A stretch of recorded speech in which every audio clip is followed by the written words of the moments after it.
باب نمبر 43 ہے الجلوس فی الصلاۃ، نماز میں بیٹھنے کا باب۔ حدیث نمبر ہے 152۔ اخبرنا مالک حدثنا عبد الله بن دینار عن ابن عمر انه صلى الى جنبه رجل فلما جلس الرجل تربع وثنى رجليه فلما انصرف ابن عمر عاب ذلك عليه قال الرجل فإنك تفعله قال إني اشتكي۔ امام محمد رحمۃ اللہ علیہ فرماتے ہیں کہ ہم کو خبر دی امام مالک نے، وہ فرماتے ہیں کہ ہم کو حدیث بیان کی عبداللہ بن دینار نے، وہ روایت کرتے ہیں عبداللہ بن عمر سے کہ انہوں نے کہ ان کے پہلو میں ان کے بازو میں ایک آدمی نے نماز پڑھی، تو جب وہ بیٹھا، وہ آدمی جب بیٹھا نماز میں تو 4 تربع کر کے بیٹھا، یعنی آلتی پالتی مار کر بیٹھا، وثنى رجلیہ، اور اپنے دونوں پیروں کو فولڈ کر لیا، ملا لیا۔ جب حضرت عبداللہ بن عمر رضی اللہ عنہ نماز سے فارغ ہوئے تو انہوں نے اس کو ناپسند کیا، اس کو متنبہ کیا، کہ اس کو عیب دلایا کہ ایسا نماز میں نہیں بیٹھتے۔ تو قال الرجل، اس آدمی نے جواب دیا، فإنک تفعلہ، آپ بھی تو ایسی بیٹھتے نا، آپ بھی تو 4 زانوج بیٹھتے، تو میں 4 زانو بیٹھا تو آپ کئی کو میرے کو کیوں برا بول رہے ہیں؟ تو قال، انہوں نے فرمایا، انی اشتکی، میں بیمار ہوں بول کے بیٹھ رہا ہوں، تو ہٹا کٹا نوجوان ہے، تو کئی کو بیٹھ رہا؟ تو حضرت عبداللہ بن عمر رضی اللہ عنہ کو جنگ خیبر میں پیروں کو مار لگا تھا، اس لیے انہوں صحیح ڈھنگ سے بیٹھ نہیں سکتے تھے اور ان کے گھٹنوں میں پیروں میں تکلیف تھی، تو اس لیے ان کی وہ بیٹھک تھی۔ تو معذور کی بیٹھک الگ ہے، ایک نارمل بیٹھک الگ ہے۔ تو میں تو بیمار ہوں، تو اب بیمار کے لیے جائز ہے، آپ کے لیے نہیں جائز ہوتا۔ سنت طریقہ یہ ہے کہ جیسے فولڈ کر کے ہم نماز میں بیٹھتے ہیں ویسے بیٹھنا چاہیے۔ یہ حدیث نمبر ہے 153 153۔ اخبرنا مالک حدثنا عبد الرحمن بن القاسم عن عبد الله بن عمر أنه كان يرى أباه يتربع في الصلاة إذا جلس، قال ففعلته وأنا يومئذ حديث السن، فنهاني أبي فقال إنها ليست بسنة الصلاة، إنما سنة الصلاة أن تنصب رجلك اليمنى وتثنى رجلك اليسرى۔ اوپر کی جو حدیث گزری ہے یہ حدیث بھی ویسی ہی ہے، بلکہ پوری تھوڑی تفصیل سے ہے۔ وہاں پر صرف تذکرہ تھا کہ ایک آدمی حضرت عبداللہ بن عمر رضی اللہ عنہ کے بازو بیٹھ کر انہی کی طرح آلتی پالتی 4 زانوں مار کر بیٹھا تھا نماز میں، تو حضرت عبداللہ بن عمر نے اس کو تنبیہ کی۔ تو یہاں پر تذکرہ ہے کہ وہ آدمی کون تھا بازو بیٹھا ہوا، وہ بازو بیٹھا ہوا انہی کے فرزند تھے، تو یہاں پہ تذکرہ ہو رہا ہے۔ امام محمد رحمۃ اللہ علیہ فرماتے ہیں کہ ہم کو خبر دی امام مالک نے، وہ فرماتے ہیں کہ ہم کو حدیث بیان کی عبد الرحمن بن قاسم نے، وہ روایت کرتے ہیں عبداللہ بن عمر، یعنی حضرت عمر کے پوترے، حضرت عمر رضی اللہ عنہ کے ایک پوترے کا نام عبداللہ تھا اور ایک پوترے کا نام عبید اللہ تھا۔ یہاں پر مختلف نسخوں میں مختلف نام آئے ہیں، کہیں پر عبداللہ ہے، کہیں پر عبید اللہ ہے، لیکن اکثر روایات میں عبداللہ ہی ہے اور دونوں سے بھی احادیث نقل کی گئی ہیں۔ تو یہاں پر تذکرہ ہے کہ حضرت عبداللہ بن عمر کے ایک فرزند تھے، ان کا نام بھی عبداللہ تھا، تو انہوں اپنے والد کے بازو، والد ضعیف تھے، انہوں نوجوان تھے، تو والد کے بازو انہوں نماز پڑھ رہے تھے، تو وہ فرماتے ہیں عبداللہ بن عمر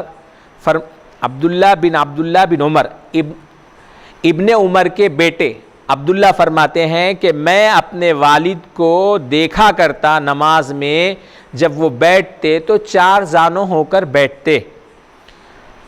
تو وہ فرماتے ہیں کہ میں بھی ایسا ہی کیا، میں بھی ان کے جیسا ہی کیا، اور اس وقت میں نوجوان تھا، تو میرے والد نے مجھ کو منع کیا، فقال انہا لیست بسنہ، اور فرمایا کہ ایسا بیٹھنا سنت نہیں ہے، 4 زانوں نماز میں بیٹھنا سنت نہیں ہے، انما سنت الصلاۃ، بلکہ نماز میں سنت طریقہ بیٹھنے کا یہ ہے کہ ان تنصب رجلک الیمنی، گھٹنے سے پیر کو موڑ دینا اور پچھلے قدم کو کھڑا کر دینا، سیدھے پیر کے قدم کو کھڑا کر دینا، اور اپنے بائیں پیر کو فولڈ کرنا اور اس کے اوپر بیٹھنا دوسری روایتوں میں۔ قال محمد، امام محمد رحمۃ اللہ علیہ ان دو روایتوں کے اوپر تبصرہ کرتے ہوئے فرماتے ہیں وَبِهَذَا نَأْخُذُ، اسی سے ہم نماز میں جو بیٹھتے ہیں احناف، اسی حدیث سے ہم لوگ استدلال کرتے ہیں۔ وَهُوَ قَوْلُ أَبِي حَنِيفَةَ رَحِمَهُ اللَّهُ، اور نماز میں بیٹھنے کے بارے میں، بیٹھنے کا جو طریقہ ہے امام اعظم ابو حنیفہ رحمۃ اللہ علیہ کا بھی اسی قول کے اوپر ہے۔ وَكَانَ مالک بن انس يأخذ بذلك في الركعتين الأوليين، البتہ امام مالک رحمۃ اللہ علیہ ایسا بیٹھنا پہلے قاعدے میں، نماز کے پہلے دو رکعتوں میں ایسا بیٹھنا ان کے پاس ہے۔ وَأَمَّا فِي الرَّابِعَةِ، البتہ چوتھی رکعت میں بیٹھنا، فَإِنَّهُ كَانَ يَقُولُ، تو وہ فرماتے تھے کہ يُفْضِي الرَّجُلُ بِإِلْيَتَيْهِ إِلَى الْأَرْضِ، آدمی اپنے سورین کو زمین کے اوپر لگا دے، وَيَجْعَلُ رِجْلَيْهِ بِالْجَانِبِ الْأَيْمَنِ، اور اپنے پیروں کو سیدھے جانب فولڈ کر دے دونوں بھی، یعنی زمین کے اوپر بیٹھے۔ تو حالانکہ دیگر جو کتابیں آئی ہیں اس میں امام محمد رحمۃ اللہ علیہ فرما رہے ہیں کہ امام مالک رحمۃ اللہ علیہ کے پاس بیٹھنے کا طریقہ ہے کہ امام مالک رحمۃ اللہ علیہ کے پاس پہلے قاعدے میں احناف جیسا بیٹھتے ہیں، انہوں بھی اس کے قائل ہیں، البتہ آخری قاعدے میں وہ فرماتے ہیں کہ تورک، سورین کے بل بیٹھنا چاہیے، پیروں کو بازو نکال دے کر۔ یہ امام مالک رحمۃ اللہ علیہ کا قول ہے، امام محمد رحمۃ اللہ علیہ فرما رہے ہیں، لیکن فقہا نے اس کے اوپر تبصرہ کرتے ہوئے لکھا ہے کہ امام محمد رحمۃ اللہ علیہ امام مالک رحمۃ اللہ علیہ کو ہم سب سے زیادہ جانتے بھی تھے، اور انہوں نے یہ ساری تحقیق کر کے ہی لکھا ہے، لیکن ہم نے امام مالک رحمۃ اللہ علیہ کی کتابوں میں ایسا نہیں پایا مسلک، بلکہ ہم نے ان کا مسلک یہ پایا ہے کہ قائد اولا ہو، قائد ثانیہ ہو، یا سجدتین کے درمیان میں بیٹھنا ہو، ہر بیٹھک ان کے پاس تورک کے اوپر ہے، یعنی سورین کے بل بیٹھنا ہے، ڈائریکٹ سورین کو زمین سے مس کر کے بیٹھنا ہے، یہ ان کی کتابوں میں ہے۔ جبکہ امام محمد رحمۃ اللہ علیہ فرماتے ہیں کہ ان کے پاس جو ہے سو پہلے قاعدے میں ہماری طرح بیٹھا کرتے تھے، پیر کے اوپر، لیفٹ پیر فولڈ کر کے لیفٹ پیر کے اوپر، اور دوسرے قاعدے میں، قاعدہ اخیرہ میں زمین کے اوپر سورین لگا کر بیٹھا کرتے تھے۔ تو ایسی بیٹھک کا، اس کو تفصیل کہتے ہیں، ایسی بیٹھک کا قاعدہ، یہ جو طریقہ ہے شوافع کے پاس ہے، مالک کے پاس نہیں ہے۔ لیکن امام محمد رحمۃ اللہ علیہ نے یہاں پر یہ چیز امام مالک رحمۃ اللہ علیہ کی طرف منسوب کی ہے، تو وہ فرماتے ہیں شارحین کہ ہمارا علم کم ہے، امام محمد رحمۃ اللہ علیہ کا علم زیادہ ہے، شاید ان کی وہ بات ہم تک نہیں پہنچی،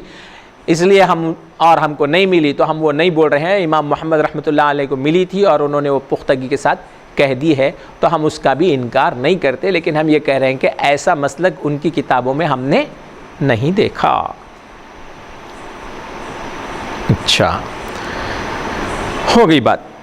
اب حدیث نمبر ہے 154 154 اخبرنا مالک اخبرنا صدقۃ بن یسار عن المغیرۃ بن حکیم قال رأيت ابن عمر يجلس على عقبيه بين السجدتين في الصلاة فذكرت له فقال انما فعلته منذ اشتكيت۔ امام محمد رحمۃ اللہ علیہ فرماتے ہیں کہ ہم کو خبر دی، امام مالک نے وہ فرماتے ہیں کہ ہم کو خبر دی صدقہ بن یسار نے، وہ روایت کرتے ہیں مغیرہ بن حکیم سے، وہ فرماتے ہیں کہ میں نے ابن عمر رضی اللہ عنہ کو اپنے دونوں ٹخنوں کے اوپر،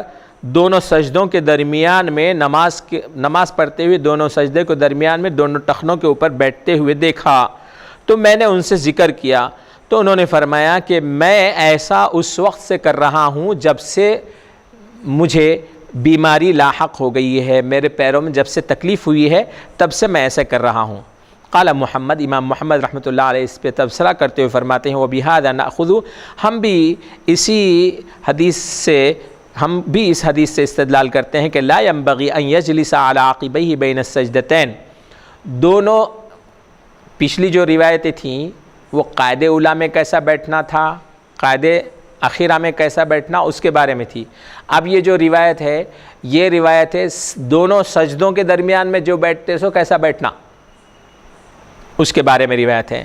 تو امام محمد رحمۃ اللہ علیہ فرماتے ہیں کہ اس میں ایک روایت ہے کہ حضرت عبداللہ بن عمر رضی اللہ عنہ ایک سجدہ کر کے اٹھے، اس کے بعد بیٹھے تو دونوں ٹخنوں کے اوپر بیٹھے، فولڈ کر کے دونوں ٹخنوں پہ سورین رکھ کے بیٹھے دونوں سجدوں کے درمیان میں، اقعاء بولتے اس کو۔ تو ایسا دونوں سجدوں کے درمیان میں بیٹھنا ہے کیا؟ تو امام محمد رحمۃ اللہ علیہ فرما رہے نہیں ہے، کیونکہ جب حضرت عبداللہ بن عمر ایسا بیٹھے تو ان سے پوچھا گیا کہ آپ ایسا بیٹھتے ہیں، تو انہوں نے فرمایا میں بیمار ہوں بول کے ایسا بیٹھ رہا ہوں، بیمار ہونے سے پہلے میں ایسا نہیں بیٹھتا تھا۔ تو امام محمد فرما رہے ہیں وَبِهَذَا نَأْخُذُ، اسی سے ہم لیتے ہیں کہ آدمی کے لیے مناسب نہیں ہے کہ وہ اپنے دونوں سجدوں کے درمیان میں جب بیٹھے تو اپنے دونوں ٹخنوں کے اوپر بیٹھے، بلکہ اس کو ویسے ہی بیٹھنا چاہیے جیسے وہ نماز میں بیٹھتا ہے۔ یہی قول امام اعظم ابو حنیفہ رحمۃ اللہ علیہ کا ہے۔ وصلی اللہ تعالی علی خیر خلقہ ونور عرشہ محمد وآلہ واصحابہ اجمعین برحمتک یا ارحم الراحمین۔ یہاں پر یہ باب ختم ہو گیا ہے۔